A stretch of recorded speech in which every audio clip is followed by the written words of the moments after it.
Welcome and good afternoon or good morning, depending on where you're calling in from. Today's webinar, Defining Your Purpose, the Difference Between a Meaningful Life and a Happy Life, is hosted by the International Association of Women, IAW. We'd like to thank you for taking the time out of your busy schedule to join us. I'm Elizabeth Fernandez-Cuervo, Senior Marketing Manager at IAW. If you're not familiar with IAW is a global in-person and online professional networking platform that provides women with the forum, education, and services to thrive in an interconnected world and grow their career. Before we get started, just a few reminders. Everyone's on mute. Please ask any questions you have in a question box. We will answer your questions at the end. We're also recording this session, and we'll send out a follow-up email tomorrow with the presentation, the recording, and any other follow-up items from today's webinar. So without further ado, I am so excited to introduce today's presenter and expert on this topic, Tara Ray Bradford. Tara is a personal change management expert, social sciences success coach, and keynote speaker. Tara's international coaching practice focuses on helping individuals feel more understood in their personal and professional relationships. She is also the creator of Imposter to Influence, a program that helps small business owners become their own publicists by learning how to build meaningful relationships with the media. She incorporates her background in cognitive neuroscience, biochemistry, positive psychology principles, neurolinguistics, hypnotherapy, and emotional intelligence into her work. She's also been featured in Forbes, HuffPost, Thrive Global, Bustle, and more. So without further ado, Tara, do you want to take it from here? I do. Thank you so much, Elizabeth, and thank you for having me, International Association of Women. I'm so thrilled and honored to be able to present to all of you today on this topic, and thank you for being here for everyone who's watching the webinar. So I want to start with this idea. You already have everything you need to succeed inside of you. And I did not always believe that, but I do now, and let me tell you why. I started out my career as a critical care nurse, and I spent a decade working with individuals and families who were experiencing devastating, life-changing, and sometimes life-ending tragedies. And I wasn't only responsible for taking care of them in the hospital, but I think one of the most important parts of my job, I felt, was helping families communicate with one another and helping them find meaning even in the darkest of times. And the thank you cards I got from those experiences told me that I had changed their lives forever, except I didn't think I had done anything special. And they came up with those answers about what to do and how to find their own meaning in these tragedies themselves. I had just helped them access those answers by asking them questions. And I realized after doing this for 8 years, I wanted to meet these individuals when they were thriving and hope that they never experienced a tragic loss or accident in the future. But if they did, I felt like I could prepare them for it a little bit better and that they wouldn't be waiting until the last minute to focus on how they could live more meaningful lives right now and feel really fulfilled.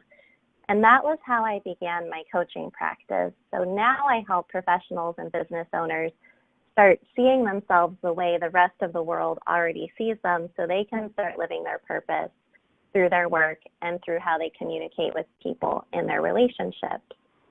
And for me personally, after reaching the top of my career path, by the age of 26, I realized that life is not all about work. And no matter how much meaning and passion you have for what you do, it still feels like something is missing if you don't have the other pieces of the puzzle in place. And I think for me, when I got to that point where I had the car and the penthouse apartment in downtown Seattle, that's where I was living at the time, and I was married and I had friends and I had the lifestyle that you probably see on social media and you think, wow, this person looks like they have it all together and nothing bad ever happens to them. But on the inside, I didn't feel happy. And so what is happiness?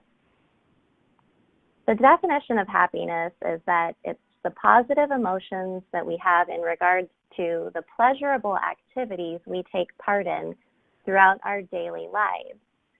This means that it is not constant, despite what we would like to think when we scroll through social media and believe everyone else's lives are great all the time. And so if happiness is not constant, and we would be silly to think that we could be happy all the time, then what is it that we're really searching for? I believe that is meaning. So what is meaning, or what is a meaningful life? Meaning is defined as the way in which a person justifies his or her life to him or herself and others.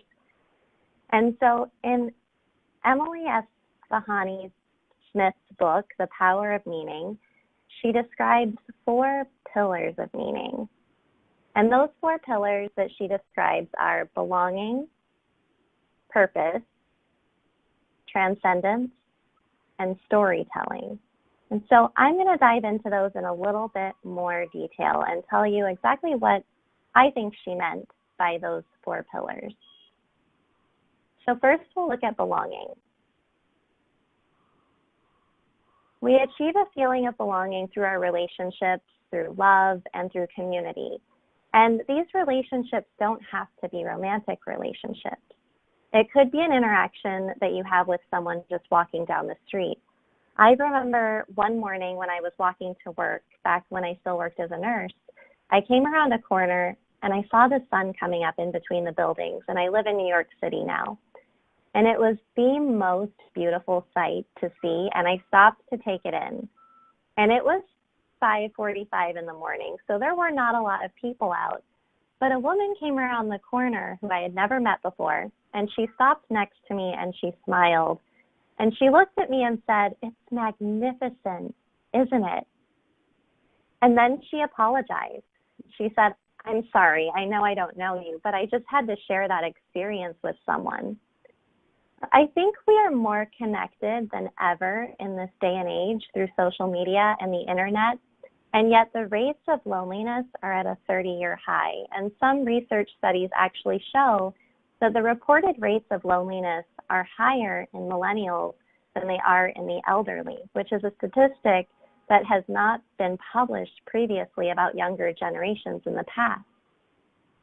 I believe we can create more of a sense of belonging through our shared experiences with others. So why did this woman apologize to me for wanting to share that beautiful moment together? We all experience fear in our lives, and the most common fears that hold us back from feeling connected are the fear of rejection and the fear of not being good enough. What you may not realize is that our minds are wired to help each other. It's natural for us to want to form tribes, or the modern term for it would be communities. And when you lead a conversation with acceptance and accepting another person, they naturally try to find common ground to meet you where you are. An example of this would be, think of the last time you were in an elevator and it was raining outside, and you forgot your umbrella. If you got into that elevator and you were embarrassed because you're soaking wet, and so you nervously mention that you forgot an umbrella, and then you blame the rain, and what does everyone else in that elevator do? They start complaining about the rain too. They try to relate to you. But if you get into that elevator and you say that you love thunderstorms and you're smiling, what do you think everyone else in the elevator would do? They might not love thunderstorms, but they'll probably start talking about something they love too. Or they might say, "Oh my gosh, I'm afraid of thunderstorms and you're so brave. I could never be out chasing thunderstorms like you do." But it shifts the conversation. So in both of those situations, people naturally want to connect with you, and you get to decide how you want to connect with them every time you're the first person to start a conversation. The next pillar is purpose. If we go back to my story about my career and climbing to the top of the ladder, I did feel like I had a lot of purpose there. And I think this is the pillar that a lot of people think is going to be the one. This is the one that makes us fulfilled. This is what we're taught in school, that you just need to work hard, get a good job, and then when you retire, you'll be happy. The elements of purpose are career, strengths, and service. If you look at your career now, think of how you're using your strengths in service of others. And it might not be directly related, the connection between strengths and service. And so an example of this would be, let's say there's a person who works in facilities maintenance at the hospital. This means they're responsible for taking out the trash and keeping the environment in the hospital clean to prevent infections. And if you ask someone who works in this area of the hospital what they do, they might answer, I save lives. Believing that the work you're doing serves a purpose that is bigger than you and that is significant for other people is how you can find true purpose in your career. The key is to answer the question why. Why are you doing what you're doing every